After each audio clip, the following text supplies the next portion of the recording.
Welcome to the Edges of Lean. I'm Bella Engelbach, and in this podcast we explore the human and creative side of lean thinking, unusual places where lean thinking is practiced. We meet people who are practicing continuous improvement in many different flavors and styles. So come along with me on a journey to the edges of lean. Did you know that 10% of all small businesses in the US are franchises? I didn't know that. And I invited Steve Taylor to come on to the Edges of Lean with me and tell me about franchising and franchise businesses so we could think about what that means to those of us in the world of continuous improvement. Steve Taylor has an extensive background working in large businesses and small, in sales and operation roles. In addition, he has owned and been partners in several business ventures, and he's passionate about spreading the gospel of small business. He lives in Northern California with his wife and 3 children. Steve Taylor, welcome to the Edges of Lean. Thank you very much, Bella. Hey, Steve, tell us about Steve. What do you do, and how did you get to do what you're doing? Sure. So I'll give you a brief history of what's that movie? Brief History of the World. I grew up in Fresno, California. Went to the Naval Academy, graduated, served in the Navy. Ended up going into the industry. Following that, in the San Francisco Bay Area, enjoyed the heck out of that. And it's been about 14 years ago, I got the opportunity to start my own business, which ultimately, for a variety of reasons, ended up being a franchise business. 3 years ago, I was contacted by a friend of mine, the guy who actually sold me my franchise, and said, hey, you got to check out what I'm doing now, which is essentially 2 things, representing about 350 different brands, and also working with companies who are transitioning or adding a franchise model. And so I've been a partner in that business for about the last 3 years, give or take. And in a nutshell, that's what I do. I do 2 things. I work with people who are interested in exploring business opportunities, particularly franchises. But I also work with companies that currently have a business and want to see about growing through the application of a franchise strategy. Wow. So, like many people, a path that took you in several different places. Can you explain to us, like, first grade level, beginner's level, what is franchising? So at the most basic level, what you're doing is renting some IP, a way of doing business and operations manual, getting the right, or paying for the right to market a particular service or product in typically a geographic area, although there are different ways you can define territories, but that's at the very basic level. A lot of people don't realize, they think McDonald's been around for 70 years. Well, the model's been around a lot longer than that. I mean, a lot of the early exploration was done by franchise organizations or people using the same franchise. The Knights Templar, banking franchise, right? Very, very, very similar. Although the means were very different, there are people basically leveraging the capital and overcoming of other people, the capital, and that includes human capital, and expanding their reach over vast distances. And the concept is basically the same today. So what you're saying is when somebody is a franchisor, that is that they are expanding their business in that way, what they are doing, and I love the word you use, renting, is renting out the know-how, right? And the brand, and the expectation that people have about the brand, to somebody who is bringing in the capital, bringing in, managing the people. And that means that you as a franchisor, that kind of takes a bit of the burden off you of growing the business by opening a new site yourself, things like that. Right. Most of the business owners who do that have a real passion for building a business, but not necessarily operating a business. So what a franchisor will do is leverage franchisees to operate operating units. I mean, it's not much more challenging or difficult than that, really. And then on the other side, what are the benefits for the franchisees? Well, probably the biggest benefit is you're getting a proven business model, right? I'm not in a position to quote numbers right now, but let's use an example like McDonald's. I mean, that's an extreme example, but they're successful. They've proven that they can make money, that they can build a business almost anywhere. So I mean, that's what you're purchasing, is that proven business model and the ability to validate that, a way to do things. It's important to note.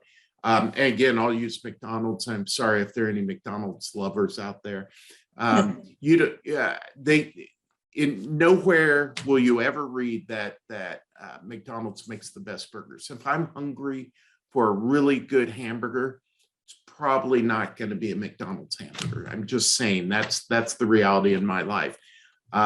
But again, the focus is on building a profitable business, not necessarily being the best burger in town. So that's what the franchisee is getting, is people know McDonald's. They see the golden arches. They know how, approximately what they can buy and how long it's going to take them to get it. Yeah, again, using the example of McDonald's, it's brand consistency. I mean, they have a lot of people are concerned because they think franchisors straitjacket franchisors straitjacket their franchisees. In one sense, they certainly, in McDonald's sense, they do, probably more than most franchises. I mean, they dictate the vendors, they dictate the finishes down to a very, very fine, minute level. But again, when people purchase a franchise, that's what you're getting. They have a model to make money, to build capital. And then you, as a franchisee, you don't have to go out and do the market research about, what the seating should look like, right? Right. Right. You're getting a lot for your money. Right. Yeah.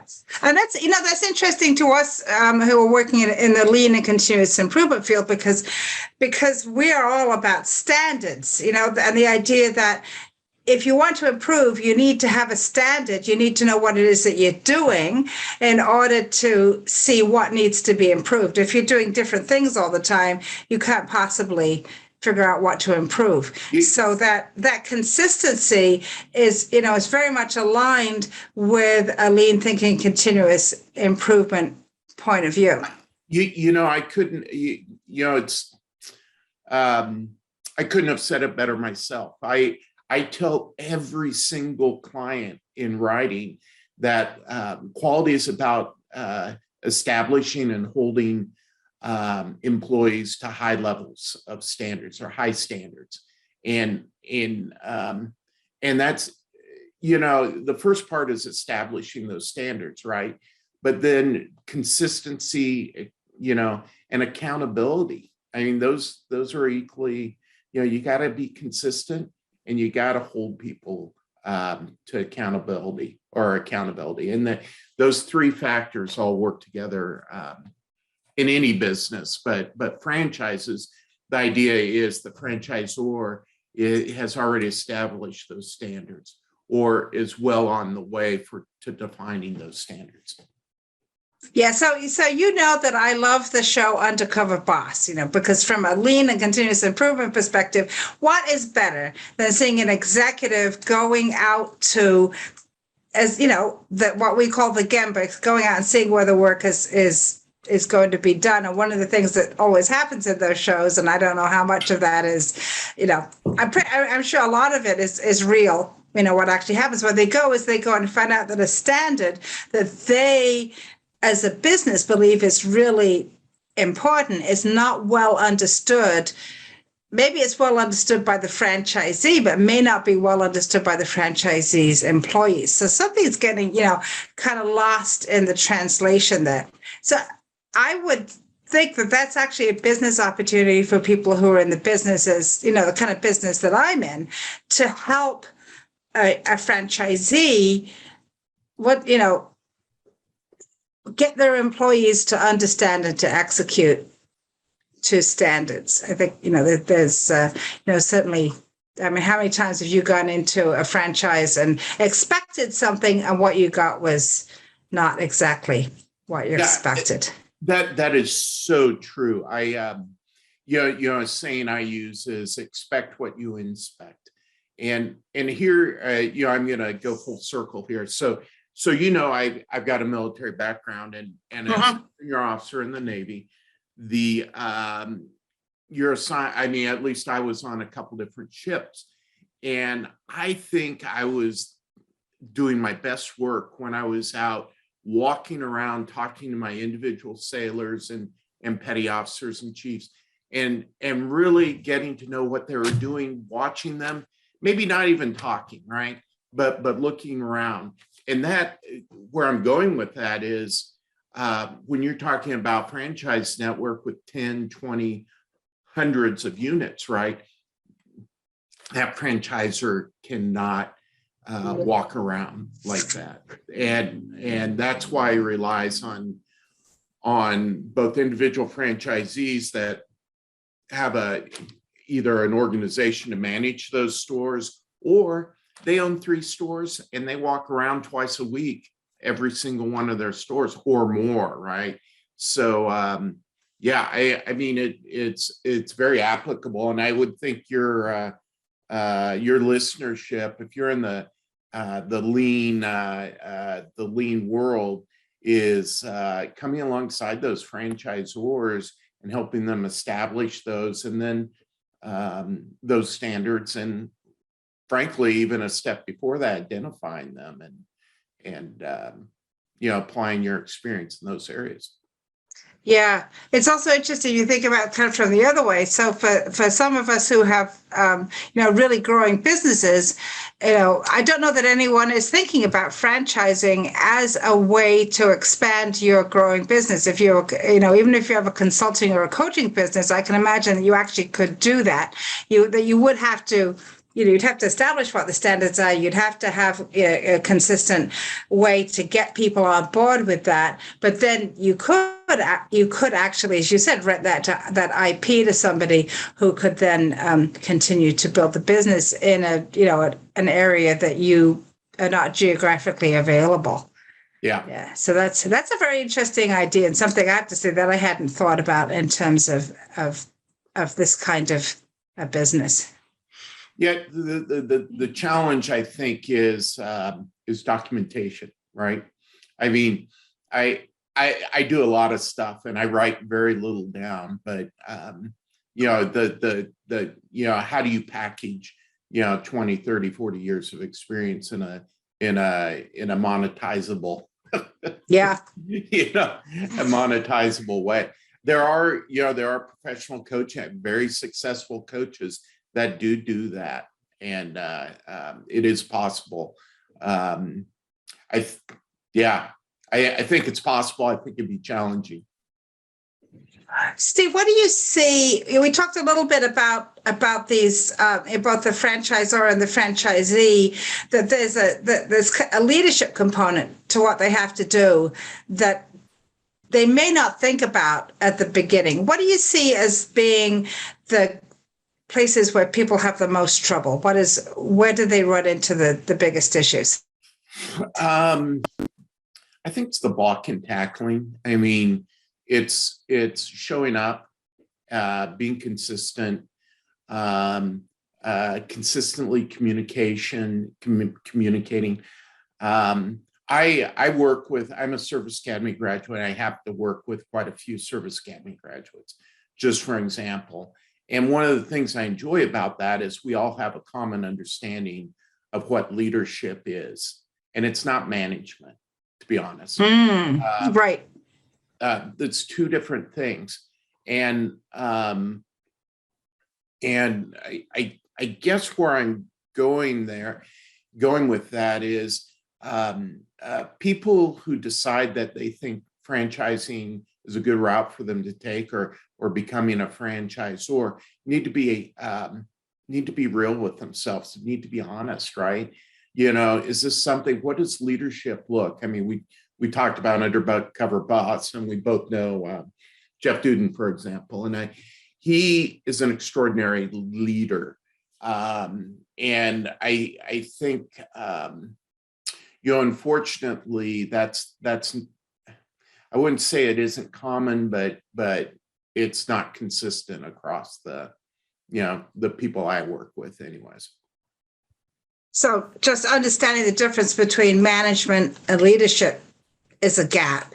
And then the kind of things that you were talking about, understanding that it's important to show up, right? To be able to, to be there, to show up in some way. If you can't show up, find somebody who can show up, and actually go and see what people are doing.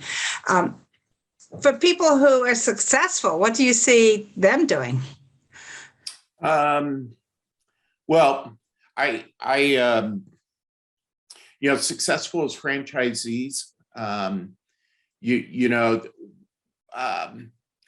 think it goes back to being good at self-evaluation or self-reflection, understanding that, I'll give you, I mean, just use my example of myself. I'm not a good accountant, but I married one, right? So understanding what you do well. I see myself as the guy who could, wave a flag from a mountaintop and draw attention and that sort of thing. But you're probably not the one, I'm not the one you want to be running your accounts payable. I have little interest in it, and that's not what my superpower is, so to speak. And I think when I look at successful people, they know who they are, I think, first off. And, and sometimes, I mean, honestly, that means, being willing to take a weekend off and go find some place quiet to think. I mean, I've got a youngish family, not so young anymore, but that can be difficult. But being honest with yourself, I think that's one quality everybody I see as successful share.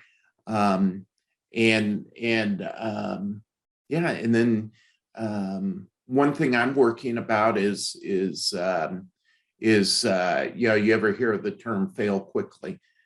Yes, definitely. Again, that's an important principle in lean. If you're going to experiment, make it a small experiment and do it first. Yeah. So that's something else. I think that's something I'm just personally struggling with, because I talk to a lot of people, and some people aren't suited, but I want them to be suited. I invest myself personally in most of my clients, probably to I wouldn't say extreme degree, but maybe more than I should. So I mean, those are a couple of the soft qualities, and you can almost hire for everything else. Frankly, supply chain. I have a passion for supply chain and lean organizations. At one point, I the master scheduler for a factory. And that, in some ways, that was the funnest job I ever had. I went to a couple lean, I took a couple classes, a couple advanced classes, and I was going to restructure this whole company's manufacturing capacity, and didn't work out that way. I mean, we Y2K came, and the company's doing well now, but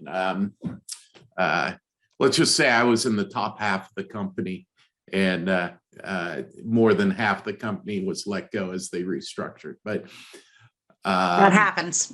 Yeah, but my point is I could embed myself in a company, something like that, be very happy doing it. Whereas the accounting, like I said, I love talking to accountants. I love my wife, but it's just not where my superpowers or my passion play. Right. So again, I'm thinking of this from two angles for the folks that listen to this podcast. I mean, the first is, very obviously what you're saying is, and this is true for any leadership, whether you are leading your business, whether you're franchising a business or a franchisee, it is very important to have those moments of reflection, right? To sit back, to ask what went well and why, and what didn't go well and why, and be clear and honest about your role in that and what are the things that you're good at. And then the other side of that, again, for the people in this who listen to this particular podcast, when you're coaching, right, these are amazing things to coach people on, really, to coach people on taking that reflection time. Give them time in a coaching session to do reflection. And then, certainly encourage experimentation and help people learn to do good experiments, because that's a skill, I think, to be able to design and run an experiment and learn from it. Yeah, be clear about what you're doing. One other thing I've been reflecting on myself is, as a kid, I used to love biographies. I still love biographies, but I'd encourage your listeners, look at Amazon, look at some biographies, find someone that you want to learn more about, and read it. Read a biography. It doesn't even have to be something, just someone you admire, someone you think done something right, or not. One of my favorite authors is a guy named David McCullough, and I'm just looking at some of the things he wrote, and like I read Truman by him, and it was just fantastic. I mean, I didn't have a particular, I think it was, I walked through the library, I went through the David McCullough section or what have you, and I picked that up. But there's so many different great examples, good books out there. And I just something that occurred to me. I just think it's useful to read about other people and their struggles. And a good biographer, right, will not just write a hagiography. They won't just write a book that's all about their subject's good points. They will also talk about their struggles and their blind spots, and that it might be an opportunity then for us for our own reflection. Yeah. I mean, another one. I mean, just a quick example. This might resonate. I remember I used to take the train to work, so I got a chance to read, and I picked up a biography on Henry Ford, and I was just really struggling with capital issues, like capital investment. And, Henry Ford was kind of he had a positive cash flow. He floated so much. And it was, inspirational may not be the right word, but it jarred my brain into thinking capital and applications of capital in a different way. And, literally I read this one section, the 45 minutes to work, and it just jarred my brain to think in a different way and approach the problem in a different way. And anyways, I am going on a little bit, but And- it was no, but that's really, I think that's really interesting, because I think, we get a lot of advice to read business books, right? But business books, even the best business book, and I know because I've written one, it's theory, right? It's not necessarily application. And even if it is application, it's sort of curated examples. But a good biography will bring in all kinds of things that you may or may not have thought about. So I think that's really very, very interesting advice. And I would challenge all my listeners to, go find like you said, Steve, find a biography of someone you admire and see, what kind of a light does that shine for you on what you're doing and who you are. That's very cool. Yeah. Yeah. What happens with franchising when it becomes multinational? So I think, I've certainly been thinking about this as a U.S. thing, where we have people who listen to this podcast from all over the world. What does it look like in a multinational environment, or even how does it vary from state to state? Well, let's start with your first question. So multinational, typically, if you're a US-based franchisor, what you will look at doing is not necessarily, shouldn't say not necessarily, but in a lot of cases, you'll find an operator in another country and then give them the franchise for the other country, because the rules that govern franchising in one country versus another are different, and there are issues with entities and that sort of thing. That doesn't mean you're not going to license your trademarks and like we were talking about coaching. I mean, there's one coaching organization, I think they're in 7 countries, and they do business very similarly. I mean, it's typically English speaking countries, and the business environment is roughly similar and that sort of thing. So, but let's say you have a food franchise.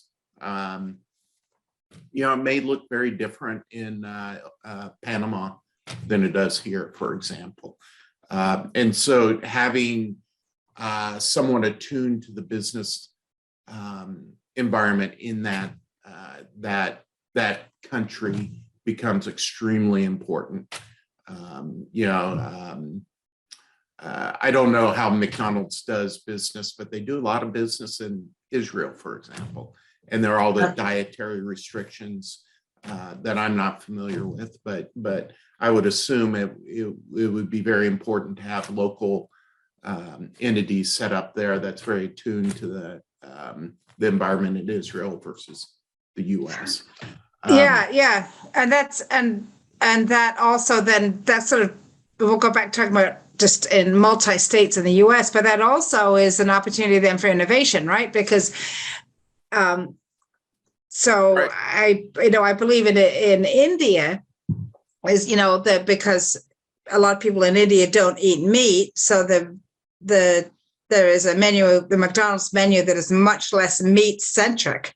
Right. Well, that's an opportunity then for McDonald's to learn how to do that and bring that back to places like the U.S. where people are interested in eating less meat.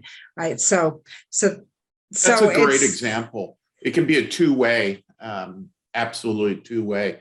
I had a high school I mean, just to go along those themes. I mean, I had a high school teacher, just a great man, and he was when he was in his 50s. I think he just woke up one morning and said, "I'm done teaching high school students," and he retired. And he had a passion he was a Canadian fella, and he wanted to move overseas. Moved to Poland, and he started very, very well educated guy. Shouldn't have been teaching. Certainly not me. Most high school students, probably not. But anyways, he started teaching at a university in Poland, and part of his commitment was he lived on the professor's salary in Poland, which at that time was $200-300 a month. But whatever. And he said, "Steve, in this university town, they have a McDonald's, and my treat to myself every week is going to have a hamburger. And it's not cheap, but he says, here's the thing. This is right after the Berlin Wall came down, right? He goes, McDonald's is teaching how employees can smile at customers. They're teaching them how to pick up a broom and sweep a floor. They're teaching them how to provide a product, which is almost non-existent. It wasn't Warsaw, but it was one of the major cities in Poland. So I mean I just use that as an example of another way. I mean, you know that we can make a positive impact in our international neighbors, right? There are so many positives about the way, what is it, the old saying, America's business is business. And that's, I don't know, it may sound, it may sound slightly colonial, but that's reality. I mean, that's one of the things I think, one of the positive things we can export to different countries is how to treat people, because I think by and large, Americans know how to do that well. When they remember. Yes. Yeah. And that's true of my kids, of everyone. Right. But, the other thing and going back is what, to your original question, there are so many different, laws and rules governing franchises within the United States. It's basically states. Some states make it very difficult to put a franchise or to operate a franchise, especially new ones. And then the other states, and you can probably figure out what states are more supportive of new business development than others. But again, that's what my company does. I mean, I'm registered in all states, or I should say, the 2 states that require registration. I can legally operate in all 50 states. That's how we help out, or one of the things we do with new franchisors is help them determine where they want to be, and then how to get them registered or operating legally in all 50 states. And again, we have seven overseas offices as well. So occasionally I work with overseas clients as well. So that means that a franchisor really needs to decide, going back to that idea of renting IP, they have to decide what it is that really represents their company, their brand, their IP, what is absolutely sacrosanct, can never be changed, and what are the things that it's all right to change depending on where you are and what the local customs are. Right. And again, that's part of what we do. A lot of, let's just talk about in the United States, for example. It's so important to upfront determine those things. Even simple things. What is a territory for you? Is it a collection of zip codes? Is it a number of households with certain income level? Is it, what is it? What is the size? A lot of companies, they start out and they have hey, I got a great idea. And we think a good territory would be, let's say, a population of 500,000. Well, one of the things we can help people do is say, well, let's look at other businesses. Let's benchmark this with other businesses. Yeah, the average territory size is 5,000 people or $50,000. And this is what we see, and really determine. And that's if the franchise takes off, that could become critical. That could be the difference between having a $50 million business and a $150 million business. but we help avoid those mistakes because we've done that so consistently over the years. We've determined what those pitfalls are, and then we help our clients avoid them. So, we were talking about experimenting before. There's no reason to experiment with something that somebody already knows the answer to. Mm-hmm. You got to go find the people who can help you with that. Yeah. That's a wonderful thing about Google too, right? You can always, I was Googling, I was trying to remember David McCullough's name. And while we were talking, I pulled up Amazon and, oh, that's it, David McCullough. There it is. There he is. Google is our friend. Yes. Steve, how do people contact you if they would like to talk more about this? You pick up the phone, 925-344-5981, or email. I'm very passionate. I'm very bullish about American business, and I'm always happy to have a conversation and help fellow business people out. Either, if I can't help you, my next objective is find someone that can. But just reach out. Even if you got a funny story about a franchise, I'm always looking for funny stories. You'd like to hear it. Yeah. Steve, tell me, if you could only give one piece of advice to those young people in your house who are, starting out or whatever they're going to start out on, what would be that one piece of advice? Wow. I'm going to get a little philosophical, and then I'll narrow it down. I think if I were to teach one piece of advice is grace. Be gracious with people. Be forgiving. Be understanding. You got 2 ears, 1 mouth. Listen twice as much as you talk, and you'll be fine. More specifically, find your superpower and double down. I mean, we're all made differently, and that's okay. You're I've got 3 very different kids. I mean, one's is a wonderful athlete. It's going to be a wonderful business person. Another one is extremely caring and loving and kind, and wouldn't hurt someone if even if her life depended on it. And the third one is a great academic. She's going to study and teach and convince people that there is value in reading the ancient Greek authors and that sort of thing. But find your superpower, whatever it is, and double down on it. And grace, be gracious. I think that's beautiful.